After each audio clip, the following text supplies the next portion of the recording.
Zahidə Məmmədsalahovanın dünyasını dəyişdiyini bilirlərmi? Bir susqunluq var.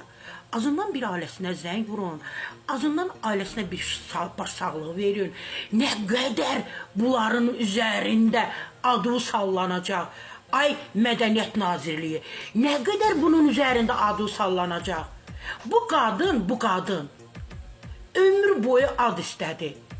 Bir dənə əməkdar artist adını siz ona vermədiniz. Elə hey əməkdar artist deyə qaldı. Bu adları siz verin də, bu Zahidə Məmmədsalahova kimi xanımlara da bu addan verin də. Niyə vermədiniz? Bu qadın niskinli getdi, narazı getdi, küskün getdi, qeyri-adi ifaçı idi. O səs, Azərbaycanda elə bir səs heç kimdə yox idi. Məhz Zahidə Məmmədsalahova var idi. Dəfələrlə gəldi Mədəniyyət Nazirliyinə. Bilirəm, mən də çöldə gözləyirdim onu. O qədər ayaq döydü ora. O qədər ayaq döydü Mədəniyyət Nazirliyinə. Xırda bir təşəkkür də eləmədiniz ona. İndi qadın dünyasını dəyişib. Azından ailəsinə zəng vurun da, bir başsağlığı verin də, nə qədər siz bunun üzərində quracaqsınız hər şeyi.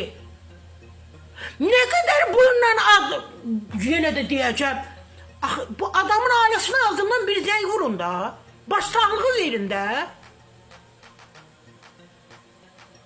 Bütün konsertlərinizdə iştirak edib, bölgələrdə, cəhbələrdə, əskərlərimizin qarşısında, döyüşçülərimizin qarşısında, xaricdə konserti olub, ansambl olub, onun çox böyük bir ansamblı. Bu dəqiqə onun bir məktəbi var. Zəng vurun ailəsinə bir təşəkkür edin də.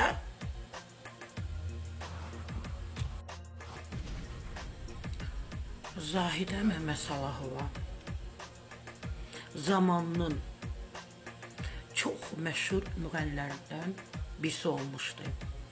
Ələkbər Tağıyevlə, Tahir Əkbərlə, Cavanşir Quliyevlə, müasirlərdən də Mətanət Dadaşovla, Elza Seyidcahanla işləmək istəyirdi, işləmişdi. Sıradan birisi müğənni deyil. Dünyasını dəyişib. Mənim üçün maraqlıdır.